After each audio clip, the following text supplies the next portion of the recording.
Welcome to the podcast where relationships, confidence, and determination all converge into an amazing, heartfelt experience. This is Speaking from the Heart.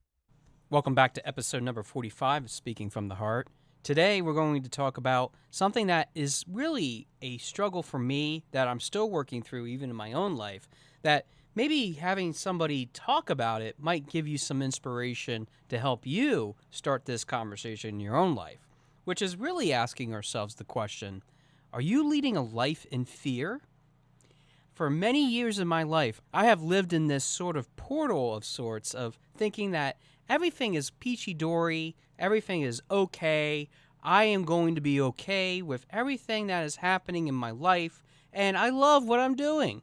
I feel like I'm having the fullest opportunities, having a stable job, having the ability to overcome the different types of things that are happening with family and personal relationships. I feel that I have everything put together because I am achieving so many different types of things. However, that stability and that consistency that we enjoy in our lives are not necessarily the things that we should have, because we should always live life on the edge. Wait, are you saying that I should do sex, drugs, rock and roll, prostitution, all those different things, and I should have that opportunity to just be free with experimenting with all kinds of different things in my life, being able to travel across the world, not having a care for my money, and having no responsibility whatsoever? Great, sign me up! I'm not really advocating for any of that, and if you did believe in any of those things that I mentioned, you might have some things that you might need to be working on, but for many of us, we don't have that ability to be a rebel or have those vices in our life become objects where we can create all these different types of other sort of activities that we probably shouldn't be doing. I am certainly not advocating for any of those things, and matter of fact, if I do say that for some people that go through those sort of activities think that that is a life worth living, I think that you need to look at what the bigger picture is as to whether that is really helping you see your bigger, best version of who you are. But when someone actually is looking at living a life outside of fear, what does that actually look like then? Does it include all those different types of vices and devices that I mentioned earlier? Or does it mean doing something completely different so that we feel that we are fulfilled? For much of my life, especially as a child growing up, I learned being responsible because I lived on a farm in which my parents raised Alpine Nubian dairy goats. Look them up. They're a crossbreed between a small pygmy goat and a mountain goat. And having some of those adventures on the farm, especially with the goats that my parents had, certainly allowed me to learn the responsible efforts of raising other animals, let alone human beings for that matter. But it allowed me to create this sort of temperament of having ideas about what life would look like for me down the road. It allowed me to have some stability where sometimes that stability in my life, especially with some of the things that I faced, were not there to begin with.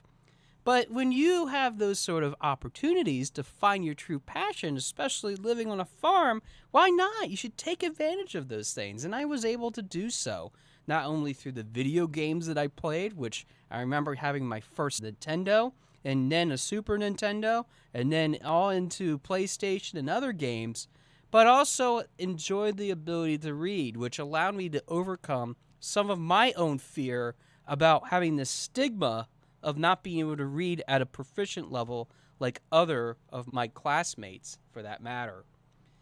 But when we are trying to stick it to the fear concept, meaning we're trying to overcome what is really happening in our lives, we really have to ask ourselves what's really holding us back. What is holding us from becoming something that we really can be, that we can truly become in our own lives, maybe for not just ourselves, but for others as well. I think that leading the life that we have means that we have to not just have stability, which Maslow's hierarchy of needs really talks about, with the pyramid of different types of items that we need at the foundation before we reach self-actualization. But we need to talk about what is really happening within your mental conscience. In other words, what's the fuel that you're feeding yourself that allows you to create not just the things that you want to become, but the things that you're able to become. Now, we have been listening to this show for a few months, and I have been privileged to listen to a number of guests, and you yourself as listeners, being able to learn some of those lessons that even my guests have gone through to create those best versions of themselves, to overcome that fear that they had in their lives, to become something more opportunistic, more powerful, even more of a human being as a result. I always think that with having those sort of stories on this show, I want to be able to dispel for you what it is that you can do to lead that life outside of the concept of fear. Because for the longest time, many of us might have been going through that divorce. Maybe having that bad boss, which I know that many of us have at one point or another, just tormenting us, making us feel inadequate, not being able to always satisfy the needs of working for somebody else, as some of my fellow friends that are podcast hosts call our W-2 jobs. But maybe it's not just about what people are saying or doing or making us feel that we should be always concerned about, but maybe we are our own worst enemy of creating that fear. You say, what, Joshua? That I am the problem? Are you trying to tell me that I am the one that is holding myself back from the unlimited potential that I have in my life? I am saying, possibly. Maybe it's not you. Maybe you have something that is a true roadblock that is standing in the way. A big boulder that is just something that you have to take a chisel and chisel at with your smaller hammer to make sure that it breaks at the right focal point so you can move ahead. I know of many people that have that struggle, and I'm literally going through that struggle right now so that I can achieve my true financial independence from not being able to not have to work a full-time job and be able to dedicate more time for my clients and for the bigger business that I have. Especially as of recently, in a group of people in which I'm presenting a workshop with currently, asking me, what are you doing to create that best version for yourself? Are you doing what you are set out to do in your life? But when you live in a life in which you are shackled by chains and not willing to see what that bigger picture is, it becomes very tough to be able to dispel that fear that we have inside ourselves. So there's a few warning signs that I'll go through right now that might be helpful for you if you're not sure if you are struggling with the concept of fear. Number 1, are you actually loving what you are enjoying in your life? I'm not just talking about that job that you have, that 9 to 5 or whatever hourly shift that you're listening to, whether it's you are one of my listeners that listens at 1 or 2 a.m. in the morning. You could be going through a job cycle in which you might like what you're doing, but it's not for the long run, for what you really want to do to help others. If you could certainly say to yourself with utmost importance that you don't want to be in that job that you want to be at, you're living in a life of fear because maybe you are not doing what you were set out to do. Question number 2. Are you living the personal life that you think would be proud of not just the people that look upon you, but even if nobody else was looking at you, that you would be doing the right thing behind their back? And I, for the longest time, had struggles with answering that question. You see, I was not very faithful to a lot of different women that I had relationships with in my own life. I can list the number of different people in which I have gone through so many different types of trials and tribulations, and maybe some of those people that I have hurt are listening to this right now. And I say to you that I'm sorry, but I didn't love myself. And that was the reason why I had such a big problem being able to connect with others and to see what I was truly vested in becoming and breaking that fear cycle. Because I really didn't love who I was. And even if I was in front of somebody that I did care about, or I wasn't behind someone that didn't really care about me, I realized that I didn't love myself, which was what was more important than anything else.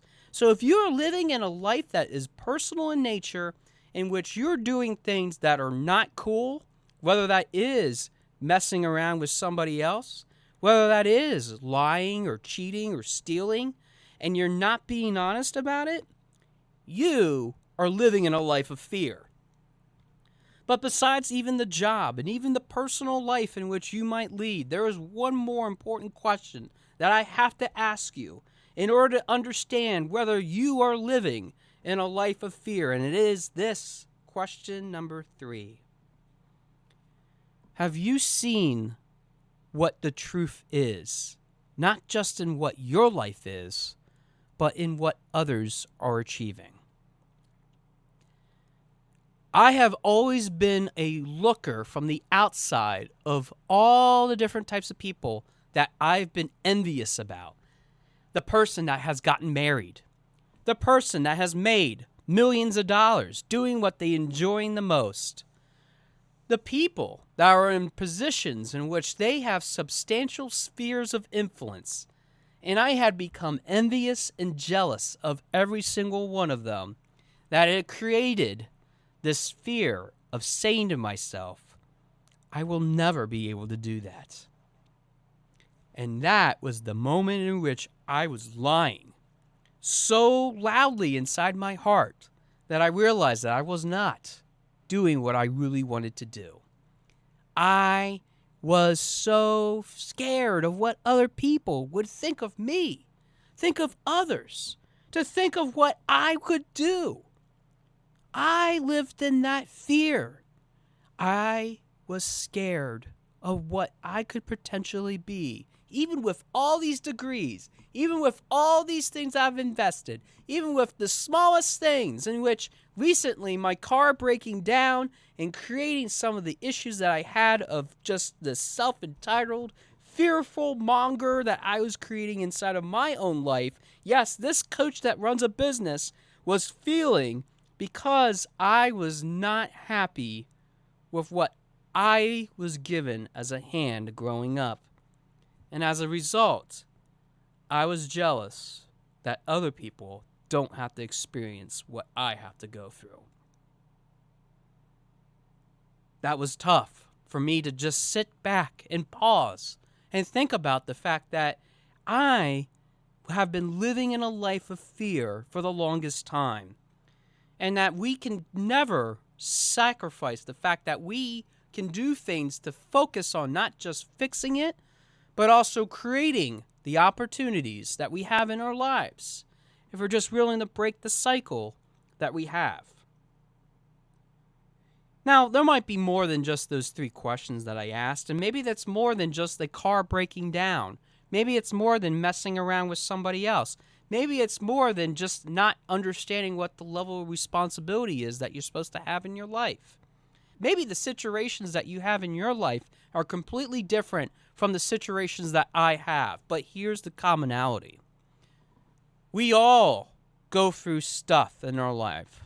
We go through shit that we normally don't need to go through. And we keep asking ourselves the question, do I always have to live in this moment of feeling persecuted, feeling like I can't do it, feeling like I can't do anything right, knowing that we are just sacrificial lambs of this bigger cause for somebody else? I'm here to tell you that you are not that type of person. And whatever somebody ever said to you about that, they were not telling the truth or speaking for you to advocate for your own needs, wants, and desires. Living in a life of fear means that you're sacrificing all those things that are dormant inside of you. Being able to be something that you never thought you could ever be is actually already there, and it's just waiting to be unlocked. You have that potential inside of you to do whatever you feel is necessary to be able to not just tell your story, to share what's on your heart, to be willing to take yourself to that next level. But when you live in a life of fear, you are sacrificing a lot more than just what you are capable of doing. You're sacrificing what you can be as an influence to others. So here's my message for you today. You can do this. You can live in a life of fulfillment. You can have stability and consistency by just taking that first step into something that I know is completely messy, that I know is completely crazy in doing, and that you might not feel certain that you are making the right decision. But when you let go of living in that life of fear, a multitude of different possibilities will open up, and you will be doing what you were always meant to do. Because you have been destined to do it. And you are not that same person that you were before, because you can change the game that you've been playing with yourself to now say, I am worthy. I am something in this world that everybody should know. But more importantly, that you are not afraid of becoming the best version of yourself. Because you are worthy of this. And you don't have to feel like you can't do anything. You have what it takes. All it takes for you is to not just take that step forward, but to say that I am not going to live in a life of fear. That I'm not going to be pushed down anymore. And that today is the moment that everything changes. Because you have the keys to turn that engine into a world of possibilities. And I'm here not just to help you as your coach, but to help you see what you can become. Thanks for listening to episode number 45 of Speaking from the Heart, and I look forward to hearing from your heart very soon. Thanks for listening. For more information about our podcast and future shows, search for Speaking from the Heart to subscribe and be notified wherever you listen to your podcasts. Visit us at www.yourspeakingvoice.biz for more information about potential services that can help you create the best version of yourself. See you next time.